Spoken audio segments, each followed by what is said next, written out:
Well, I love having these conversations with you, Andrea. And that one slide where you showed how the heart and lungs have this direct connection. What they're one neuron away from the brain. We tend to think of we hear about the downstream influence, the brain as a control center, but not about the inputs that are coming into the brain. Could you go into more detail with that?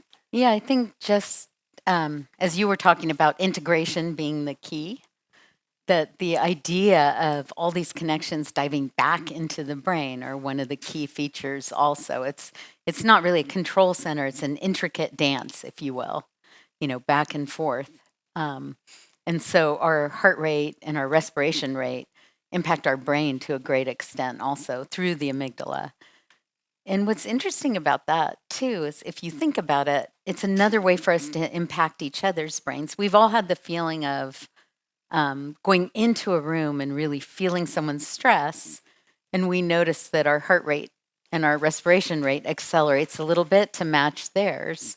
And so that input is going to our amygdala also. And vice versa. There's the nice vibe that calms us down, and that too, enters our brain rather directly. So, isn't the amygdala known to be very involved in emotions? Could you tell us more about the function of the amygdala? Yeah, it is. I gave a talk once called the dispassionate view of the amygdala. um, in part because it's really a regulatory center. Like anything that we detect as interesting, it it is like code this, and then it has its hands, if you will, on all the neuromodulators, every single one, and it projects to every sensory cortex. So it can actually regulate things up and down. So as I say, it kind of changes the gain. And so it instead of having a flat landscape, you have a nuanced landscape up and down. And I think you and I talked about the idea that there are very few neutral. We talk about neutrality. There are very few neutral things in the world, right? So I mean, all the quotes you were giving from all the old philosophers, as we mentioned, seem to pack up everything we had to take centuries to learn also. So, science is so, well, human thinking. I kept talking about Lakoff and Johnson. I referenced their book, Philosophy in the Flesh, but you probably all know about their book, Metaphors We Live By. And they show how we can't think without metaphors. And the metaphors are these organizing systems of thought. So, science had the metaphor of the mechanism, which did some, it helped some things and got things sort of started. We had Le Corbusier talking about a house as is a machine to live in. That was just a passing thing. I don't think that was deeply what he thought. But we stick to this idea of the machine, which limits our thinking towards the possibilities of the organism, which guys like Dewey and Merleau-Ponty and Whitehead were all trying to overcome from their disciplinary standpoint. But how do metaphors allow or open your thinking? I think what happens is in science, we're trained to be absolute reductionists. And so, but reductionist science doesn't really work because you have this big dynamical system. And so I think the metaphors are what allow us to reconstruct. And so they serve as sort of a scaffold for understanding the actual anatomy and the pathways that are there laid out for us to think about the construction and this sort of layer of what we think of or construct as our reality and how to merge them. And so without being overly complex, we're always going back and forth, I think.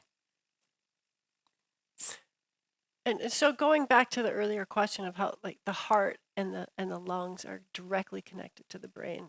So I think of the eyes, the light coming in is directly connected to the brain. But you're saying that how we feel changes how we see. Can you elaborate on that? Yes, so there if we're very excited and there's something in our field of vision, we'll actually literally see it better. More light is let into our brain, and we can literally see it better. Many of you have probably had, if you go over that peak, however, many of you have probably had the experience where you're very stressed out. I know I have. And all of a sudden, your pupils are dilated, actually, because that allows you to see better at night. It's adaptive to a predator. And that dilation, lets in too much light, and your attentional focus is shifted looking for a predator, and you really can't see as well. Like you're trying to read, you really can't read as well. So that would be an example of the change in vision over time. That's reminding me of another metaphor, which actually, listening to Johanna's perception studio, she was talking about how central vision, we only see 2% of the visual field.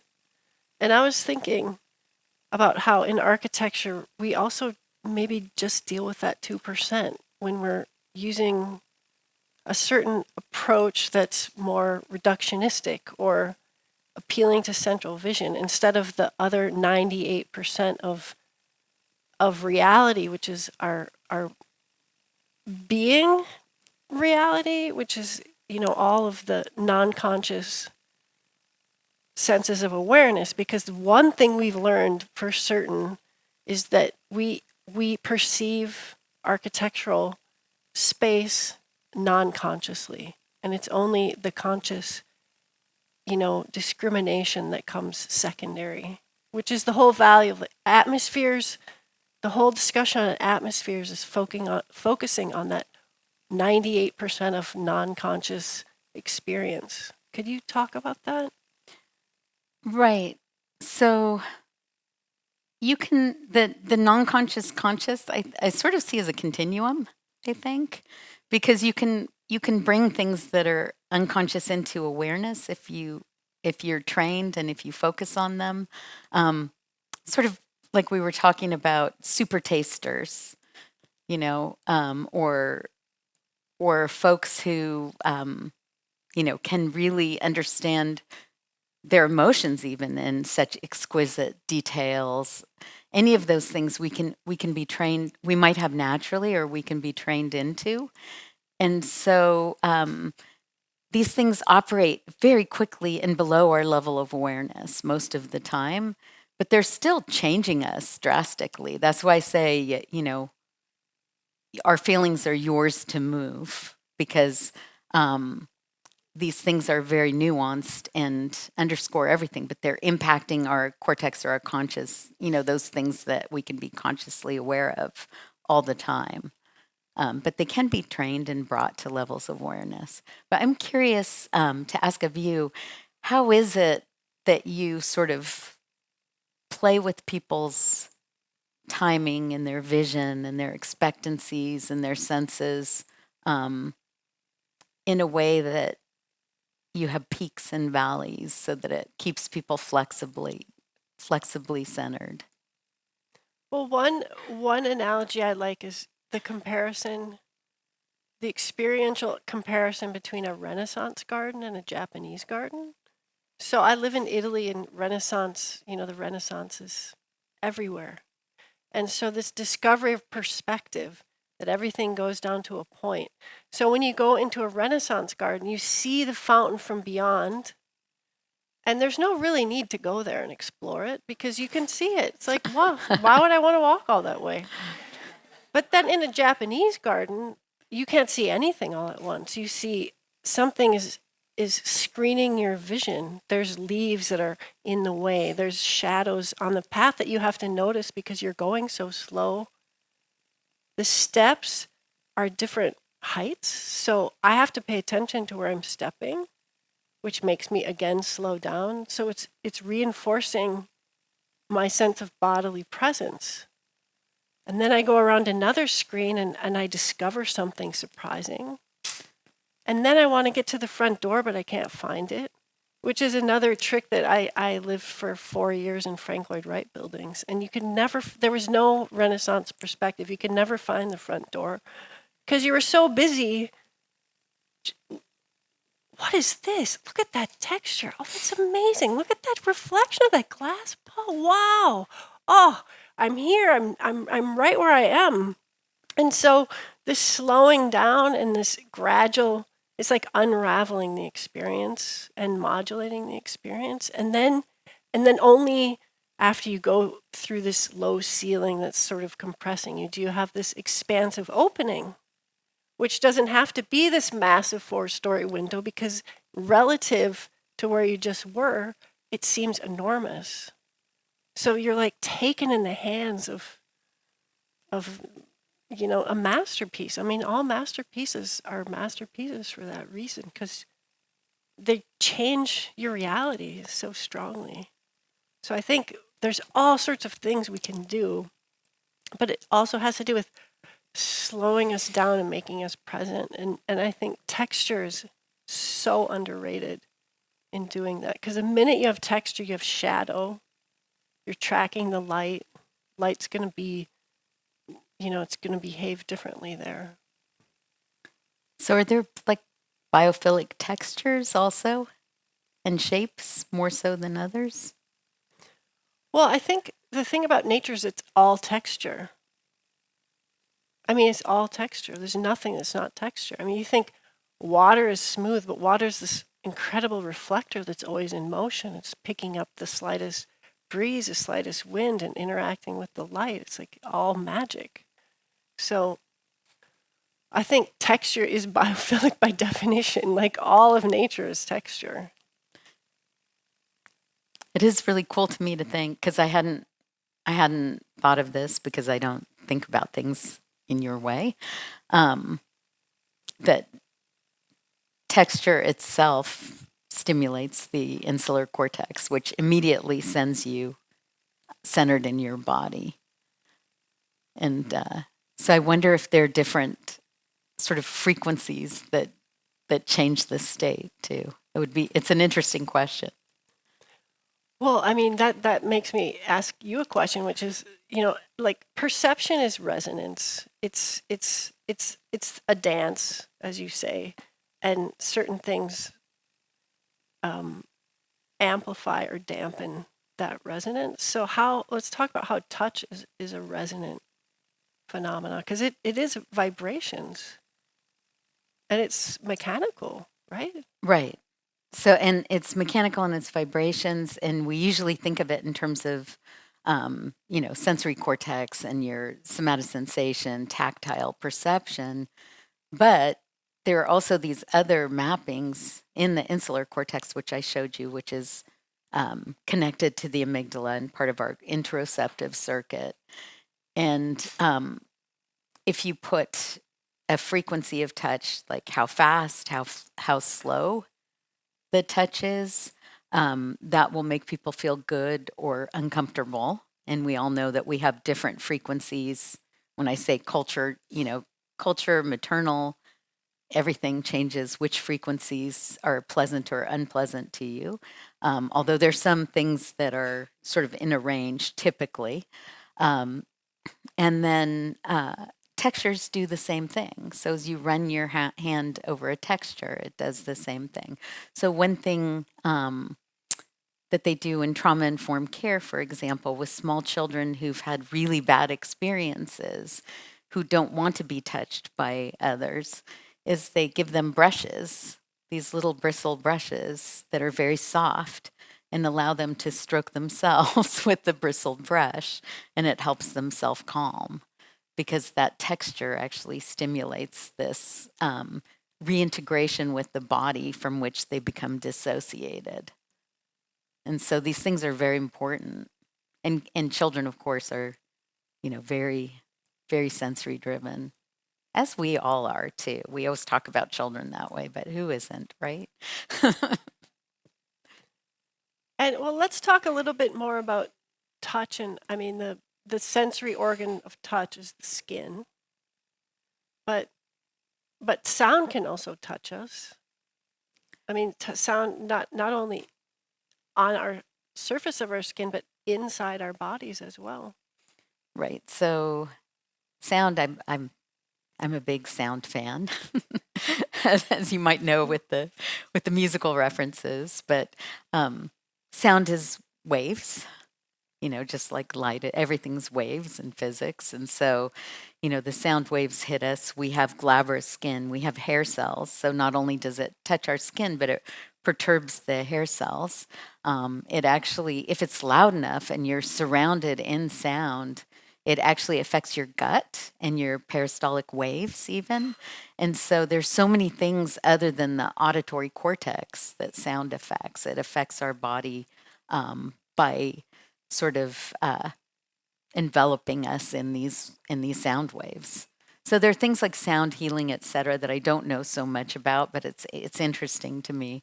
But in terms of music and musical experience, live music, you can really feel it in your body differently than you can unless you have very high-end speakers.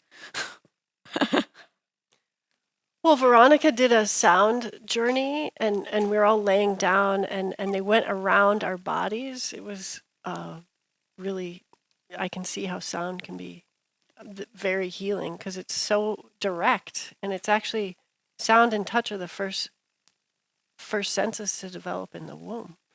Right. And you can there's so much data on what gets through the womb in terms of sound actually. And I mean the vagus nerve is developing in the womb too. And actually bad acoustics are bad for vagus nerve development. It turns out like too much, it's a stress. It's a stress on the system. Yeah, anything that's sort of stresses the mom out, stresses the infant out, but also the noise bombardment. Too much of that can be a stressor on the infant and development of the vagus nerve also. Which reminds me of Oliver Sacks said that to the healing properties or the healing forces of nature and music were the two strongest ways that the strongest healing forces for his patients. Could you comment on that? Yeah, I think we throw away too much in our culture that's really good for us. So, I mean, a lot of the things that we discover in science seem really obvious. You gave us beautiful quotes about education, for example, which is something I work in, the science of learning. And really, if we had just sort of stuck to those principles, we'd probably be fine. But instead, we learn things scientifically, about reading or mathematics, and we go into overdrive on those, like, okay, we need more time for this. And so let's tear out music programs, or we don't have time for another recess, or, it's cheaper to put hardscape here. Let's not have any trees. And so these things that we tear out, we always have to be mindful of what we're losing when we take out something traditional. Because I think that most of the things we co-evolved with, not all, but many, seem to be very good for us. I have a good example actually in terms of healing. I think sound is one of the things. Touch is probably not explored enough. I think touch is very healing also. And I had this experience where we were looking at regulation in children and trying to understand some principles of regulation, et cetera, and looking at all the sort of modern, this helps your vagus nerve, that helps your vagus nerve, But you really want to start early if a baby's born at a disadvantage because you want to have regulation there as soon as you can. And I had a graduate student from India in my lab, and I was like, yeah, it turns out, that infant massage done in this proper way is really good for vagal tone. And he's like, yeah, and I didn't know that, but in India, infant massage is a job. And every every infant receives infant massage as long as there's someone in the village that's trained, and it is this particular way that was actually developed out of Ayurvedic medicine, but it's the chain has been lost in Western medicine. I don't think anybody realizes where the patterns came from anymore.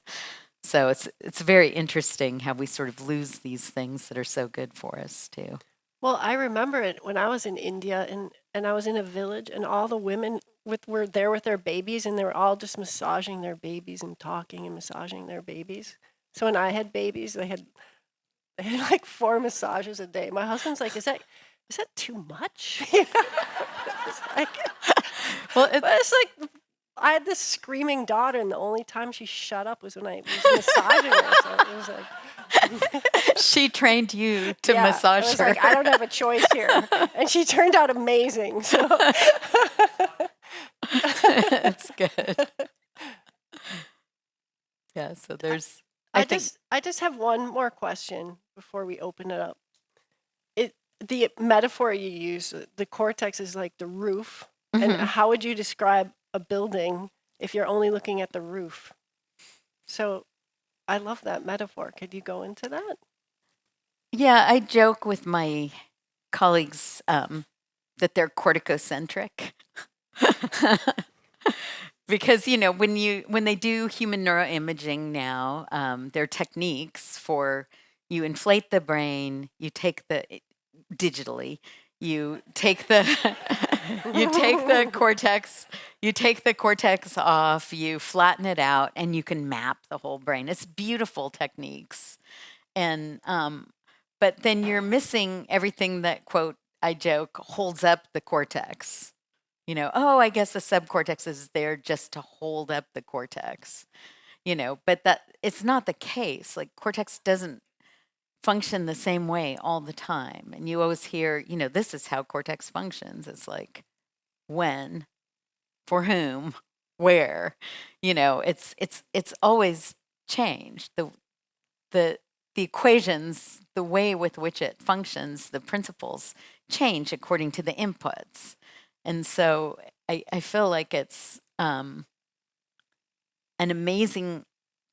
it's amazing that we have these techniques and that we have all this knowledge, but on the other hand, then we need to reconstruct, so it is again reductionist knowledge, and we need to reconstruct. So there's this whole interpretive dimension to scientific research. Oh gosh, yes. Yeah. There's a huge culture too, right? They're big cultures. Like, I started out studying the amygdala early on. I left it for a while because the fear crowd took it over. And so the amygdala was only about fear. And so it was really hard to get papers published where you said it was about, laying a nuance over the spatial map, and it's like, okay, I'm done. I don't feel like fighting with people. I'm going to move on, and I'll talk about attention for a while.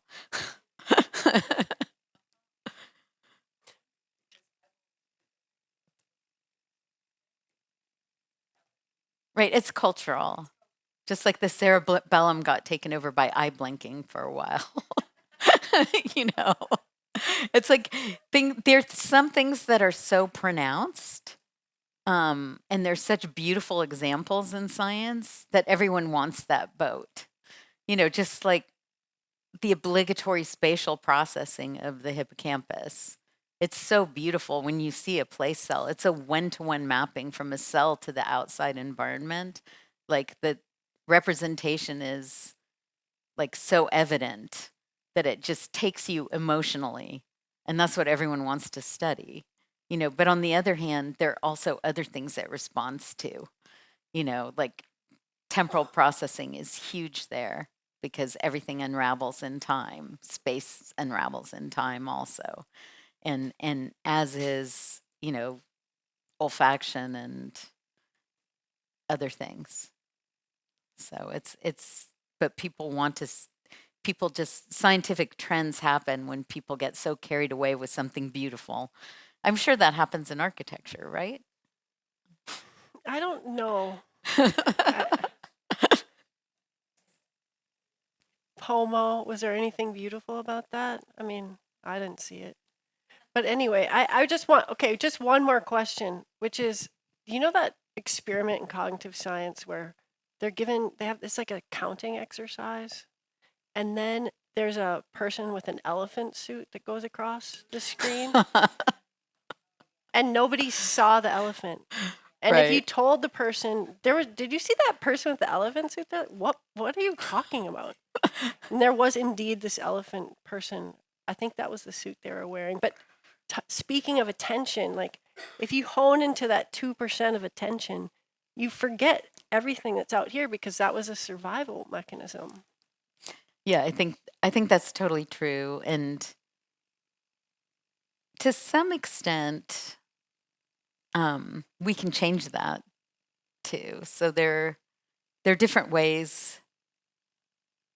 There are different ways to do things, to do the same thing.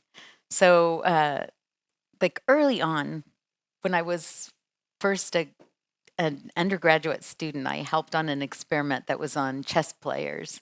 So there were master chess players, and then there were grandmaster chess players, and we had a counting experiment going on to show whether they were doing it computationally or not. And this was done by the Dreyfus brothers. Ended up being a fairly famous experiment some years after.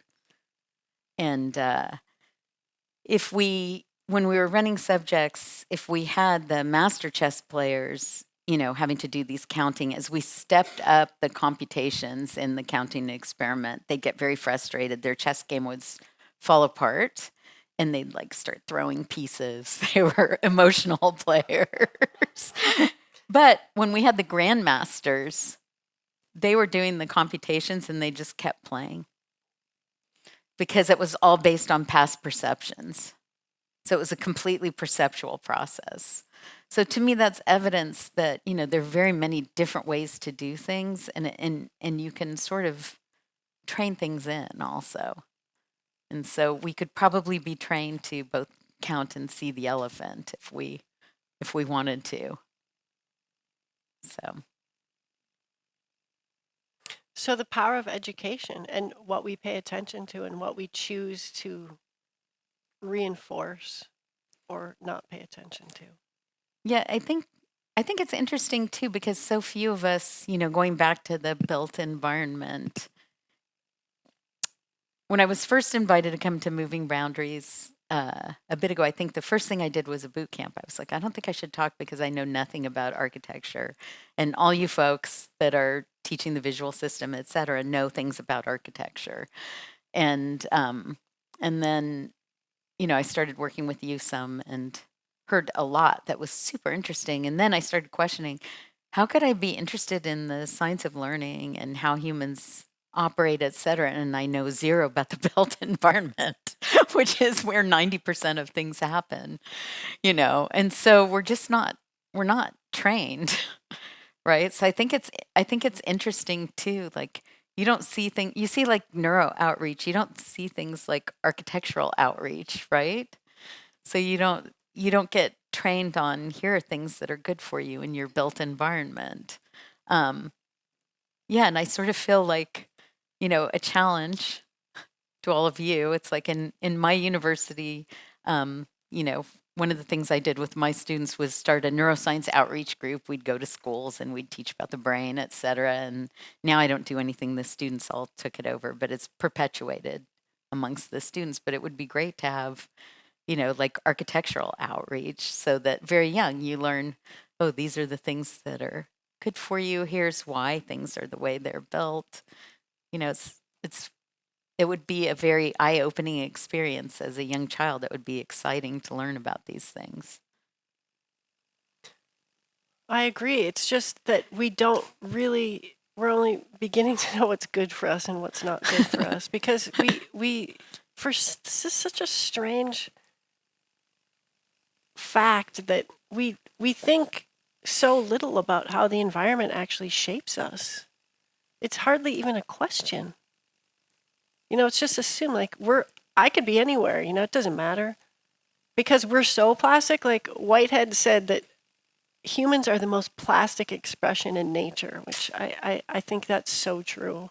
We're so plastic and we just adjust to things so quickly that everything around us just seems, and I think maybe the nature of vision or something, but we think it doesn't matter. We can come and go without consequence into our spaces. So I think so. I mean, that's the, we have to realize how our buildings are shaping us, and we're only understanding just the very top layer of that question, I think. Yeah, I feel like when you talk about things like flow and uncertainty and all those sort of principles you were talking about in the Japanese garden, in a way, that's what keeps us learning, though, too. It it it nuances your state. A little bit of change or a little bit of uncertainty keeps you going and moving and thinking and learning. So But not too much. but not too much. And everybody's different, right? They're depending on your prior experiences. There may be people that really can't deal with uncertainty and they need things, so structured. But even understanding yourself that way seems like it would be a good thing. I couldn't agree with you more.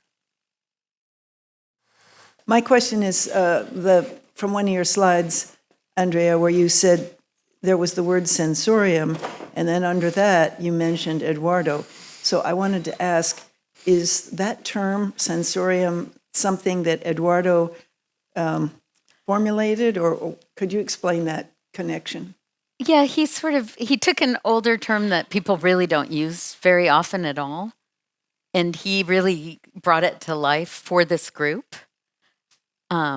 And when you hear him give talks elsewhere, he doesn't refer to the sensorium in the same way, but he used it so that within the realm of architecture, you could understand that, the sensory space is a place where you're all residing. And we all reside, and you're all sort of building around that sensory space, I think. So space or in buildings are the sensorium. Is that Yeah, I correct? think he was using it as a bit of a metaphor too, that, in the brain we have the sensorium, all our sensory capacities, and that's a space. And in a building, you're also living in that sensory space. Okay, thank you for that. Yeah, that thanks. connection.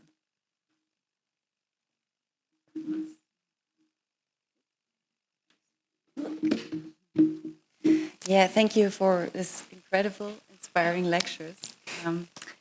I'm very interested in the connection between seeing and moving.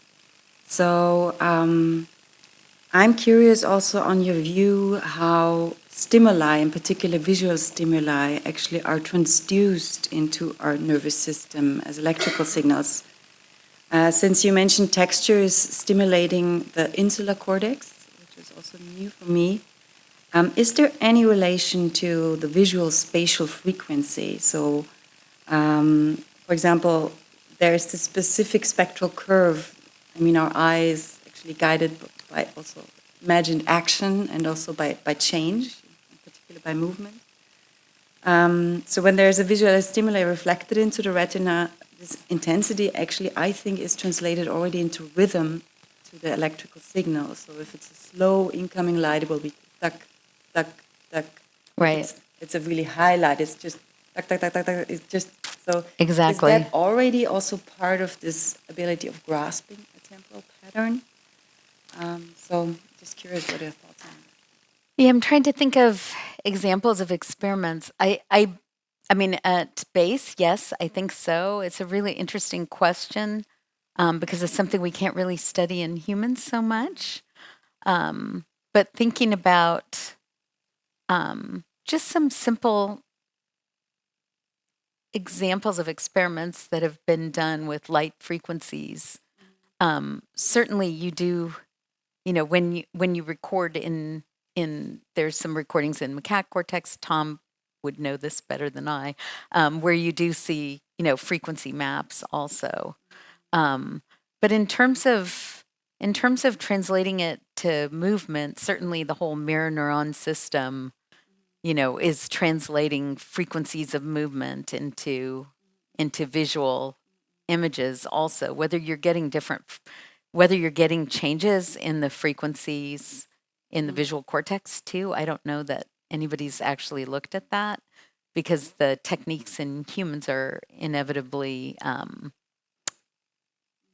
static or dynamic without spatial content. So it's hard. You can't get both. But I think certainly in primate, there's some evidence, non-human primate. Would you then also confirm the importance of this third pathway for visual processing?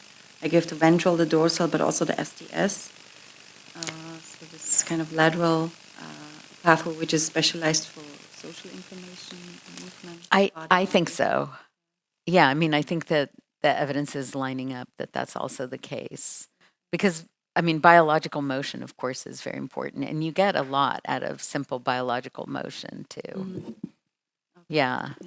And there's a lot, you know, there are data from folks who've had amygdala lesions doing visual experiments to show that they don't get the same sort of visual activation over some of those things also. So no one's connected the sort of social dysfunction you get to the visual system from amygdala. They talk about it all as emotion, but in thinking about the kind of questions you're asking, when you're missing that link, you're missing differential visual activation too. So that might be changing things too. Yeah, but it's super interesting questions. Yeah. Hi, thank you. I loved your talk. Thanks, both of you. I was really interested in this concept of ileostasis and the comment about that we don't go back to the same set point, and that also it can be maladaptive, you know, to accommodate levels of stress.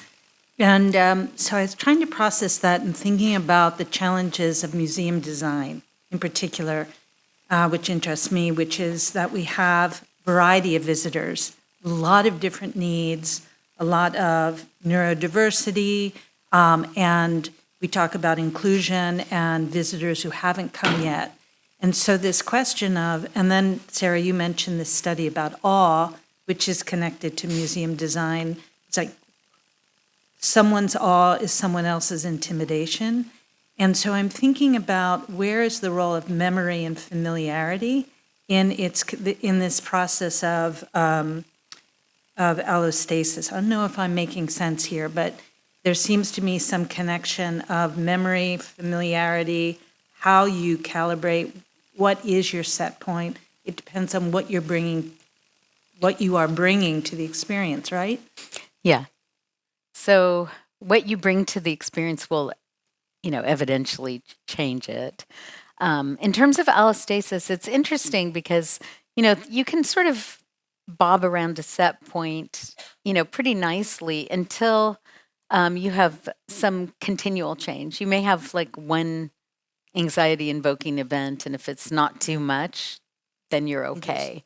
But then if you have repeated events, then it makes sense. Like Sarah was saying, that the system is an ultimately plastic system. You just adjust, you know, and then you've changed your kind of quote baseline state, if there is such a thing, to a new sort of set point, you know. So you get stability through change because the organism has to maintain and adapt. So we just keep changing until we can't, you know. And so if you have folks with certain types of neurodiversity, they may have like sensory sensitivities, you know, sort of built into their systems at the outset. And so what may be awe-inspiring for one person might be adaptive for the next person to shut down. Mm-hmm. And I think that's the sort of thing you're referring to. Yeah, and so the memory is baked into the events through the past perceptions. Mm-hmm. Because how we perceive each event will change how we perceive the next event too. And so, you know, that's hard to get past with a museum exhibit, right? I mean, it's interesting to think about how you would design around having these past experiences.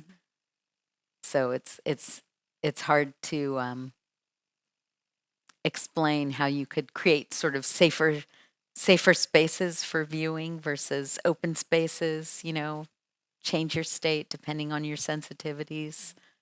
All very interesting. But yeah, memory would be absolutely baked into it because everything, our future state is based on our past states. So there's you. no way to avoid the component. I wish I had a better answer, No, though. but you helped me connect the dots. Yeah. Thanks. Sure.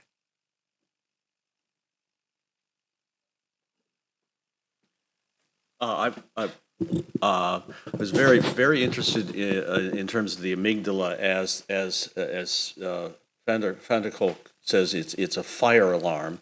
But could you explain a little bit about the recent experiment? I think it was published fairly recently about PTSD, in which all of the research that suggested it was only the amygdala that shut things down for PTSD, but there was another part of the brain that was concerned with present state, essentially which it helped explain why PTSD patients believe that the event that caused their PTSD is continuing to be in the present. I thought that was really fascinating.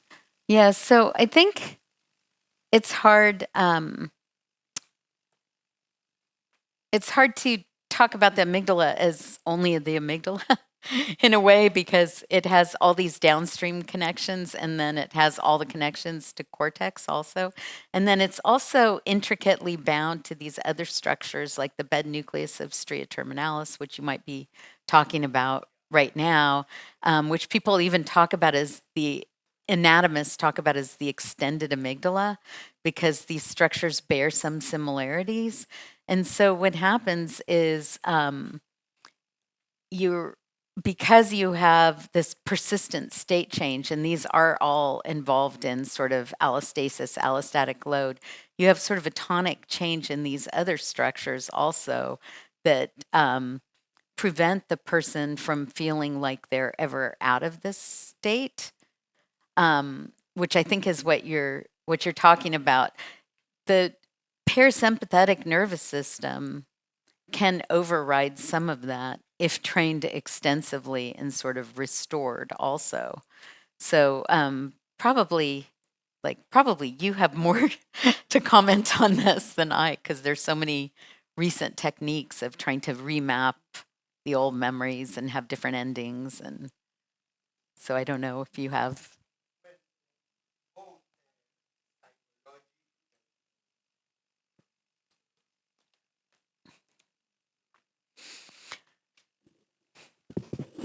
Both at the level of practically rewiring our experiences psychologically, but also somatically.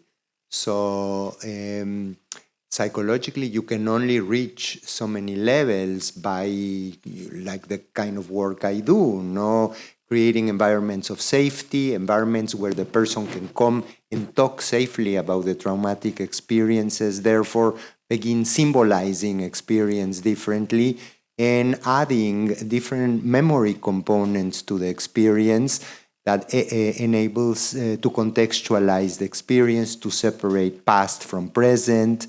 All the splits that the brain does for organizing information overload get gradually deconstructed. For example, my patients with traumatic history confuse temporary with permanent, the particular with the general, the remote with proximity.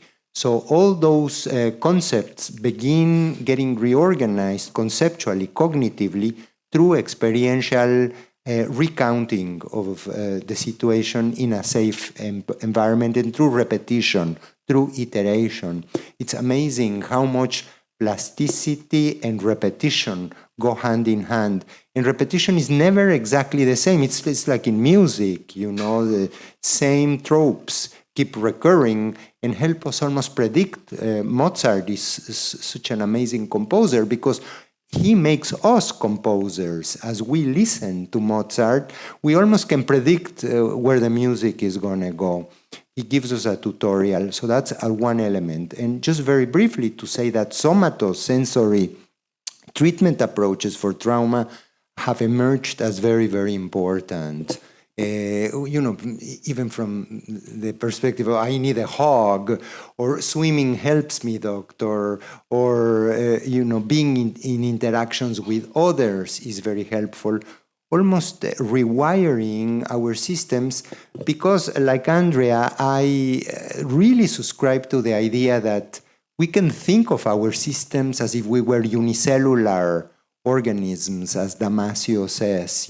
Every cell in our body informs our emotions, our self-states.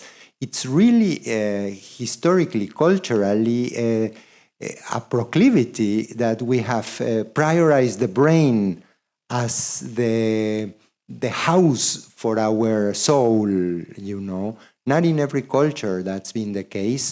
So every organ, when people say, for example, oh, I have butterflies in the stomach, well, these butterflies may be processed as in the brain as information that, oh, I'm falling in love with that person, or I have butterflies, or this is a very eerie situation I'm walking into. So it's not the butterflies themselves where the emotion gets configured, is what we do with it cognitively. So this is also very important to pay attention to how we store information cognitively. Anyway. Thank you.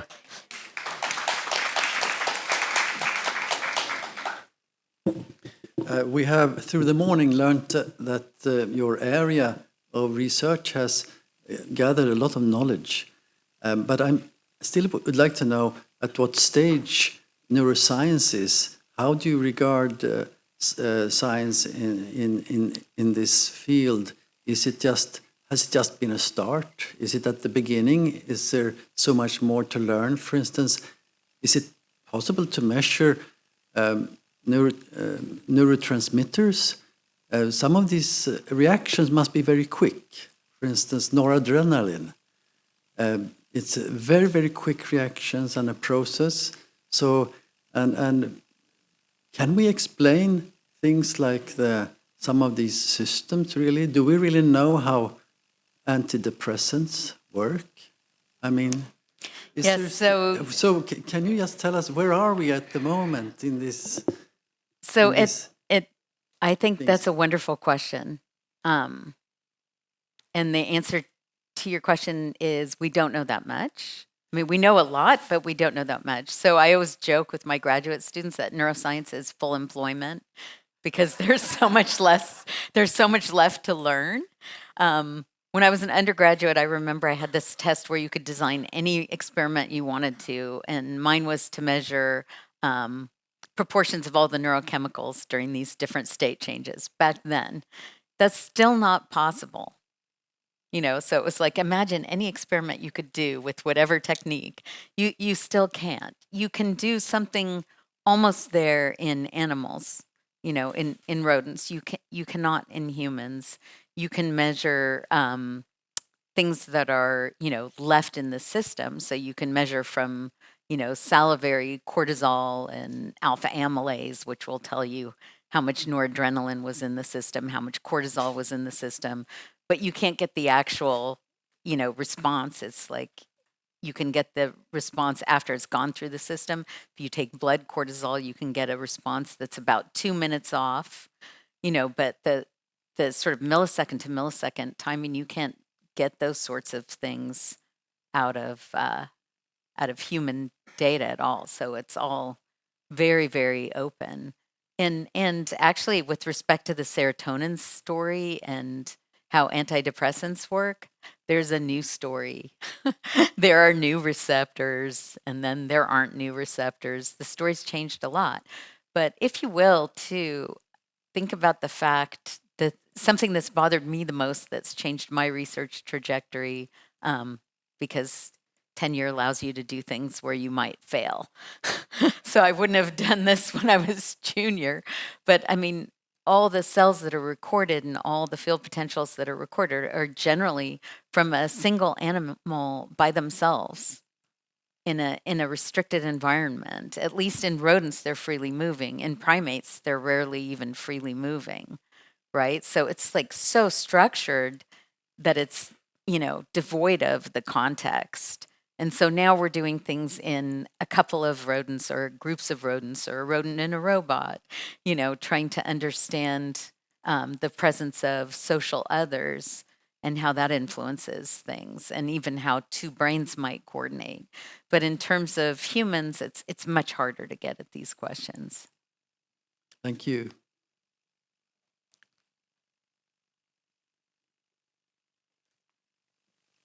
I have a question about temporality of architecture, because it is, although we're speaking of a rhythm in architecture, it is obviously different from rhythm in music, because like if we see stairs, they are already there all of the same time at the same time, right? It is static, right? It is already there. It is not an event, but it's there. And for me, what counts is that, well, there is this famous citation that architecture is frozen music, and we can understand the expression of architecture only because it seems to change, it seems to move. But can you tell about the mechanism why it seems to be rhythmic, although it's already there in the same time? I mean, also, like, we could explain it, if we interact with it, then there is a temporality, but even like we see a scenery or a photo or a facade, like a rhythm of windows, we don't interact with these windows, but they seem rhythmic to us. Why do they seem rhythmic and temporal to us? Yeah, I'll give you a quick explanation, then I'll turn it over to Sarah, who's done a lot on this.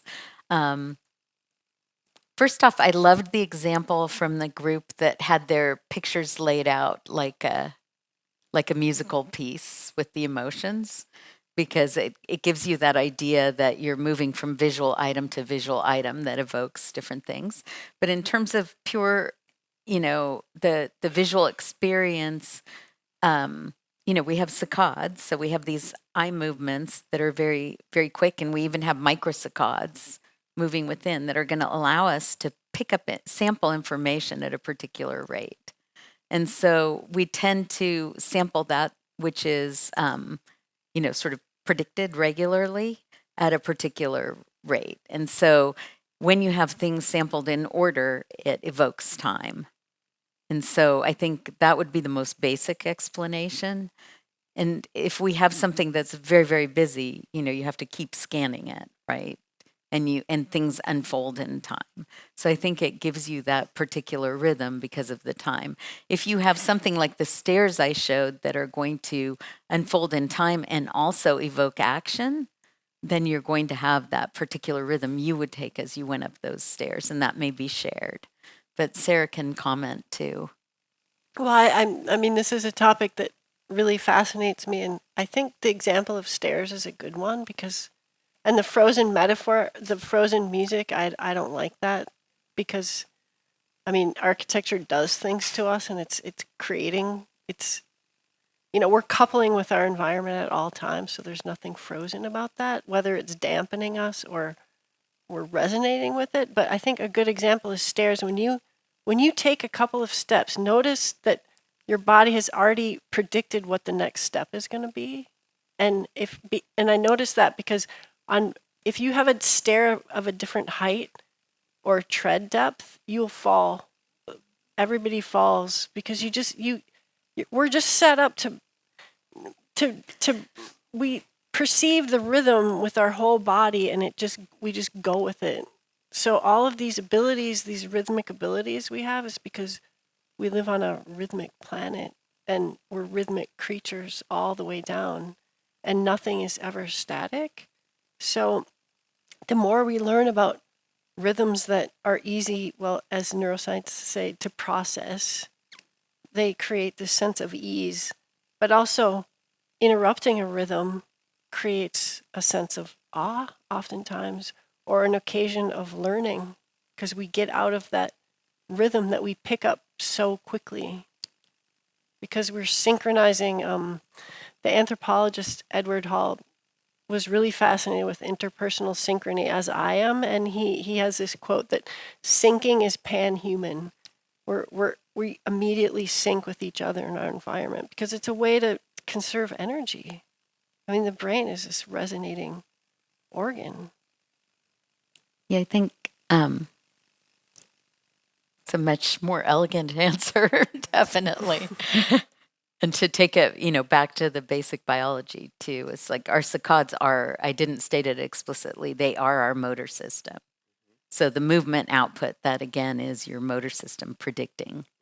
So where you move your eyes and how you scan something, there's no such thing as, when we talk about things not being static, it's never static, it's always moving because we move our eyes. And necessarily each of us takes up a different amount of information with each eye movement too. So once you see things once, you'll never look at it the same way again. And we're predisposed to scan things based on our priors also. So like when we're very young, we're infants, we start following there's data to show that infants start following their mother's scanning patterns even. So even your early experience trains the way you'll look at things. And so I thank my mother every time I see like dirt in an environment first, because I had a good Greek mother. Sorry. Does it mean that this this rhythmic scanning is connected to a foveal vision, like the focused vision, or is it also like phenomenon of peripheral vision, which is It's more focused vision, I think, but I could be totally wrong too. I mean, you get MT, you get the motion in the periphery that you will follow. So it's from two different sources, and then the focused vision, your saccades will cause you to saccade. Sorry. But I could be wrong on that. Thank you again for a wonderful presentation. Listening to the previous questions, I've already answered one question, so we're good with that one. But kudos to the sensory class that we took, or workshop, because it was very important, I think, for every architect to have that tool, or every person in this room to have that tool to step out of your bias and be able to design or create for others. That was really important. And I'm hearing the words plastic, and I'm hearing the words flexibility and cycles and rhythms. And for me, the question is about how to address that, like Jill had mentioned earlier, with so many different dynamic people. And the question is, do you feel like biophilia is a good example of that ability to have change and create stability through change, as well as give you a connection to the earth? And then the next question for Ms. Chia is there research that is more long-term? Because I don't see a lot of research that goes past, a couple of days, maybe 2 weeks. Yeah, so long-term research is often not done because of funding cycles, to be honest. So there's the center mechanisms of funding allow people to do longer research. So there is some slightly longer research with school children, and I'm forgetting the name of the center that was funded for Twin Cities. And they had children take walks along these nature paths between classes, during recess, on their way to school. They did pretty extensive experiences with nature over time with students. And I believe it had a fairly long-term effect. Still, I don't think they looked beyond a year, but they did look more longitudinally. But it's hard. A lot of the research, you're really wildly speculating to some extent because it's just not there. So you're taking sort of science-based strategies into problem solving and hoping for the best in that sense.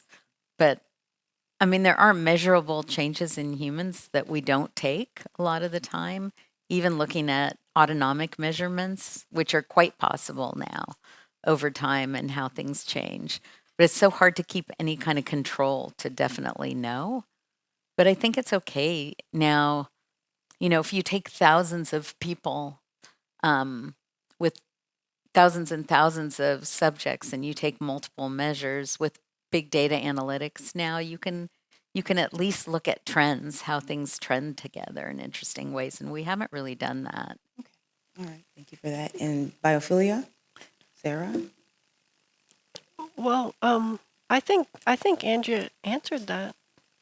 In terms of it being a great option for design for the more rhythmic change, but stability through change. I thought a really powerful example of that was, again, Johanna's presentation where she showed the stripes. They were yellow and brown, kind of random. And then there was one that had the same colors, but their arrangement was fanning out gradually. And the man at the place where the sky space was showed that same image.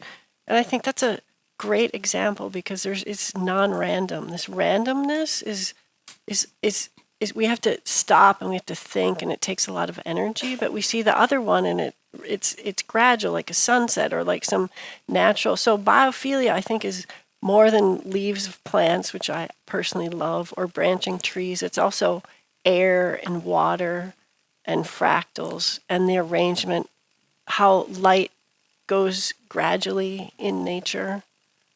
So I think we're just on the tip, we're just on the surface of what biophilia can actually be.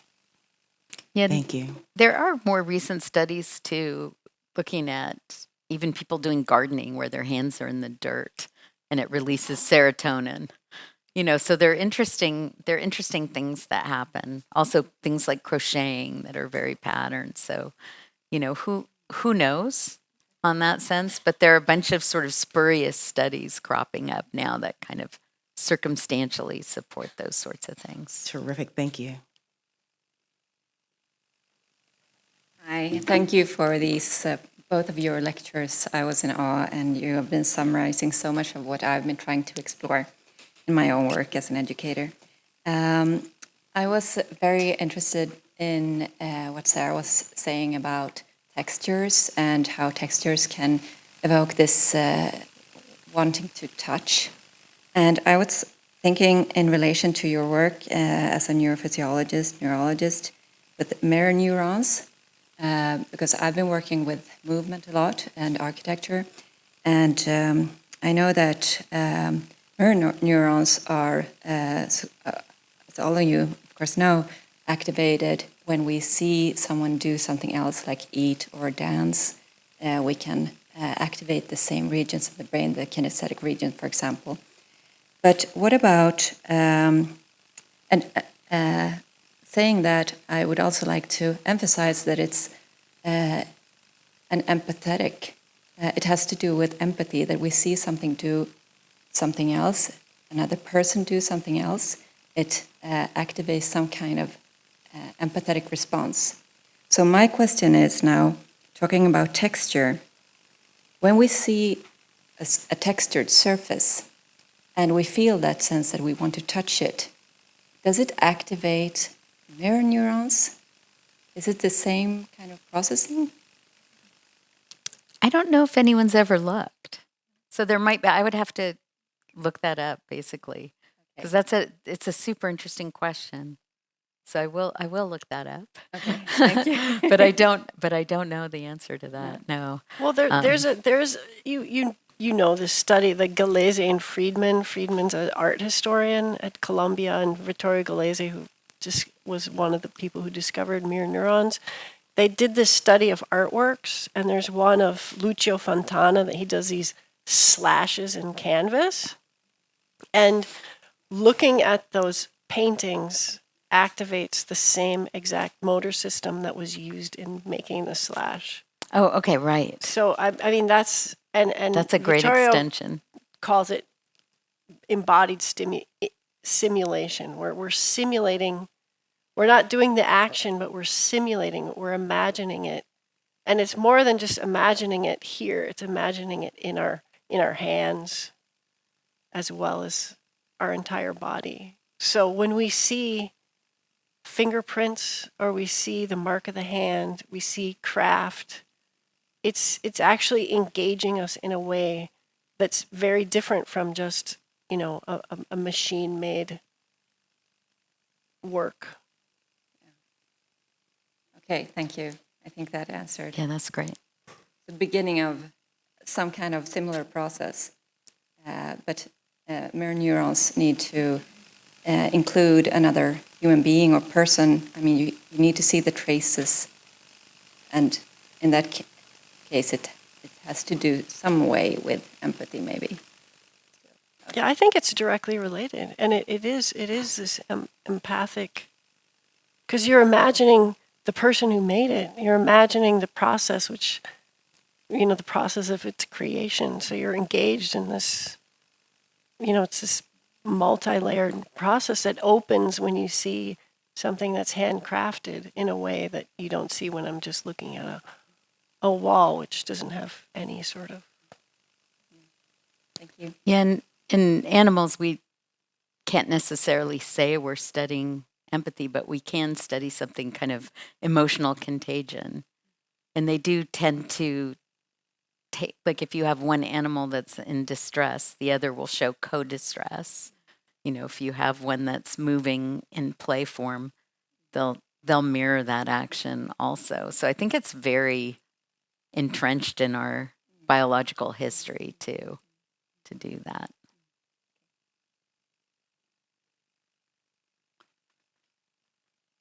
I only have so much time, so I'm told to be quite quick. Thank you so much. I have so many questions.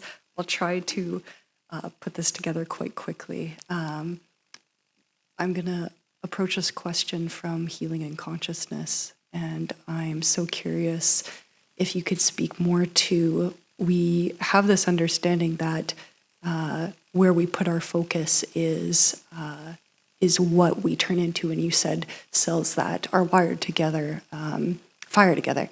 And so I'm wondering if you could speak more to how that comes into our consciousness and is a building that what we perceive is what we become. And if we can then create an architecture that allows us to be within that healed state so that even to what your just point of the kind of co-mirroring or being what we do need to become in order to heal ourselves. If you could speak to that more, that would be great. Thank you. Yeah, so it's a super interesting question. It's like, the metaphor of peeling the skins of the onion. So I'm going to start slightly off topic, and I'll get there. So one thing I didn't talk about is that under allostatic load, your brain functions in different proportionality. And so you literally get less functioning in the frontal cortices, and you get more functioning in the amygdala, the extended amygdala, and these other subcortical structures like basal ganglia that are involved in movement, because it makes more sense to be habitual and quick over contemplative. You want to act fast. You don't want to think about the future. You might not have one, And so what's interesting about this is it's sort of two-faced. So people who have to grow up in this state also tend to have very excellent perception because it will keep you alive. Okay. And so it's interesting how when you're in this extreme state, you develop good perception. On the other hand, if you're allowed to sit quietly in the moment and contemplate, you can willfully get to the place, the state flexibility of that perception that enables you to discriminate very well too. So it's sort of, there's the flip side to it. And so I think we'd rather be in this place of state flexibility where we can put ourselves in any place. And it's learned, and folks who are expert in things like meditation and mindfulness have a lot more to say about different levels of consciousness than I do. But certainly, you lose time and place when you are in a more contemplative state, and once you sort of balance the system by doing things like that, it actually tunes the autonomic nervous system so that you can maintain this balance. It's much easier if you aren't slammed against a wall to make minor increments, right? And so from there, you can train things. And so any of us, I think, can train capacities that we might not have naturally if we just go to the very basics, and things are very slow and very, very incremental. Because the way we learn when we're children is very incremental, but we rarely take that approach as adults. And so if you want to be trained to taste something, or you want to be trained to smell something, these capacities are still plastic. It's harder when you're older, but they're still plastic. And if we come from a sort of very balanced state, it's much easier to do those things. So does that help? It does. Okay. Thank you so much.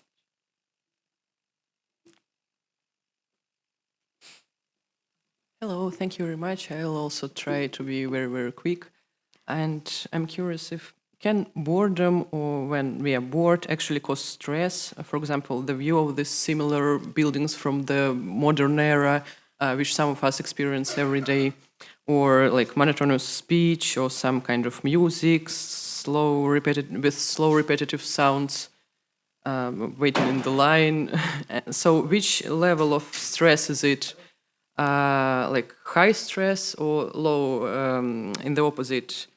So maybe this boredom is more connected to the relaxation or resting, or is it about how we store information cognitively, as David said? So this slow stimulation is like high level or low level? There are definitely studies on how long periods of boredom lead to more cortisol. So yes, boredom will induce stress. They did those in the schools, not surprisingly. and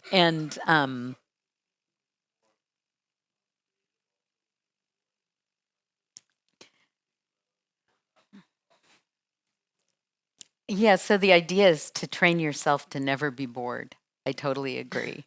So, I mean, many of us that were bored in school had a rich inner world, which I think is what you're talking about. I know I certainly did. Whether, pardon?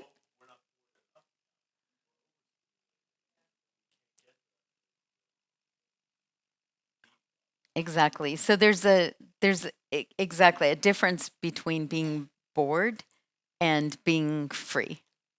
And so I think that's up to each individual in a way.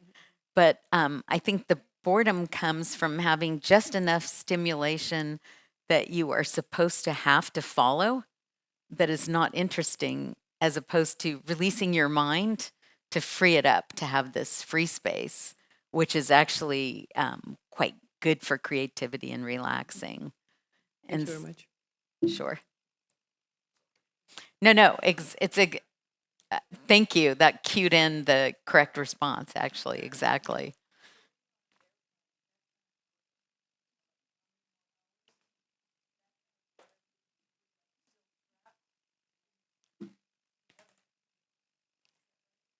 I think so. And it's funny that you bring up that example, because I find airplanes kind of comforting because no one can get to me.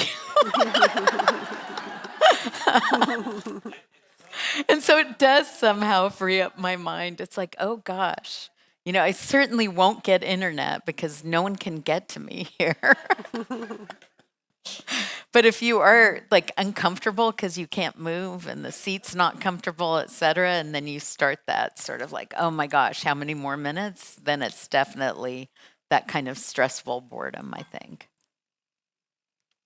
Thank you. What an incredible morning. My mind is blown. So let's Thank